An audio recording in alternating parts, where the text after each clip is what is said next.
नमस्ते। चलिए आज भारत को एक अलग ही नजरिए से देखते हैं, उसके त्योहारों के जरिए। एक ऐसी दुनिया जहां साल का शायद ही कोई दिन हो जब कहीं कोई उत्सव ना मन रहा हो। 75 दिन। जरा सोचिए तो, एक ऐसा त्योहार जो पूरे 2.5 महीने तक चलता है। जी हाँ, ये है छत्तीसगढ़ का बस्तर दशहरा, दुनिया का सबसे लंबा चलने वाला त्योहार। और ये इस बात की एक छोटी सी झलक है कि भारत में उत्सव कितने बड़े और कितने अनोखे हो सकते हैं। और ये तो बस एक शुरुआत है। तो आज हम यही समझने की कोशिश करेंगे भारत को उसके त्योहारों के जरिए। ये सिर्फ छुट्टियां नहीं हैं, ये तो भारत की आत्मा है, उसकी विविधता और उसकी एकता की कहानी कहते हैं। तो शुरुआत कहाँ से करें? चलिए जमीन से करते हैं, भारत की जड़ों से।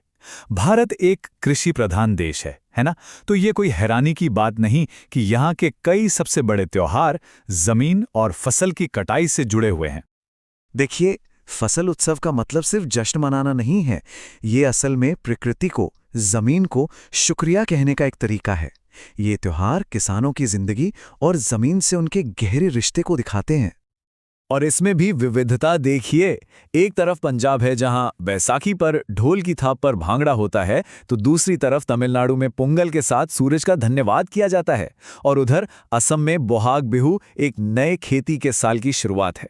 मतलब जज्बा एक ही है, पर अंदाज कितने अलग अलग हैं। लेकिन कहानी सिर्फ इतनी ही नहीं है। कुछ फसल उत्सव तो अपनी बिल्कुल ही अनोखी, शानदार परंपराओं के लिए जाने जाते हैं। केरल का ओणम ही ले लीजिए। ये राजा महाबली के स्वागत का जश्न है। और इसका सबसे बड़ा आकर्षण वल्लम काली यानी स्नेक बोट रेस। जरा सोचिए, सैकड़ों लोग एक साथ एक लय में चप्पू चला रहे हैं। पानी को चीरती हुई नावें, वो जो जोश और टीम वर्क होता है ना, वो देखने लायक होता है। अच्छा, फसलों से आगे बढ़ते हैं। अब बात करते हैं नए साल की। भारत में नया साल कैसे मनाया जाता है? मजे की बात यह है कि भारत में कोई एक नया साल नहीं है। यहाँ अलग अलग हिस्सों में अलग अलग समुदाय अपने कैलेंडर के हिसाब से नया साल मनाते हैं। यही तो है भारत की अनेकता में एकता की असली मिसाल। सोच एक, पर नाम देखे कितने सारे हैं। आंध्र प्रदेश में उगादी, महाराष्ट्र में गुड़ी पड़वा, तमिलनाडु में पुथांडू और अरुणाचल प्रदेश में लोसर।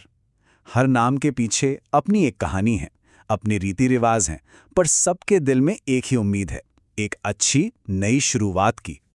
अब आते हैं उन त्योहारों पर जो आस्था और समुदाय के धागों से बुने हैं। ये वो उत्सव हैं जो लोगों को भक्ति और एक दूसरे से जोड़ते हैं। ये वो वक्त होता है जब घर और शहर सब एक पवित्र जगह बन जाते हैं, जब पूरा का पूरा समुदाय एक साथ आ जाता है और भक्ति की एक लहर सी दौड़ जाती है। इसका सबसे अच्छा उदाहरण है गणेश चतुर्थी। ये एक त्योहार नहीं, एक पूरा सफर है। पहले गणपति जी एक प्यारे मेहमान की तरह घर आते हैं, फिर कुछ दिन उनकी पूजा होती है, सेवा होती है, और फिर एक बहुत ही भावुक विदाई होती है, विसर्जन, इस वादे के साथ कि अगले बरस तू जल्दी आ। भारत की ये जो सांस्कृतिक खूबसूरती है, वो यहाँ के अलग अलग धर्मों के त्योहारों में भी दिखती है।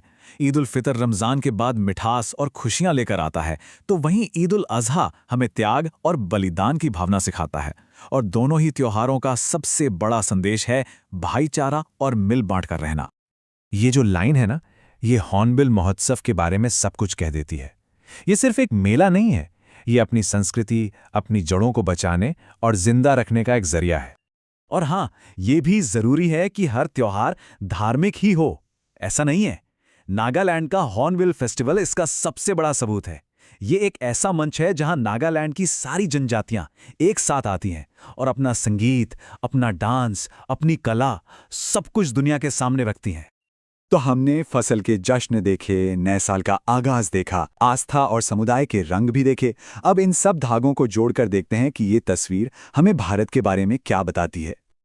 ये त्योहार सिर्फ कैलेंडर की तारीखें नहीं हैं, ये भारत के दिल की धड़कन है। इन्हीं के जरिए कहानियां, परंपराएं और संस्कार एक पीढ़ी से दूसरी पीढ़ी तक पहुंचते हैं। सच कहें तो यही वो चीजें हैं जो भारत को भारत बनाती हैं।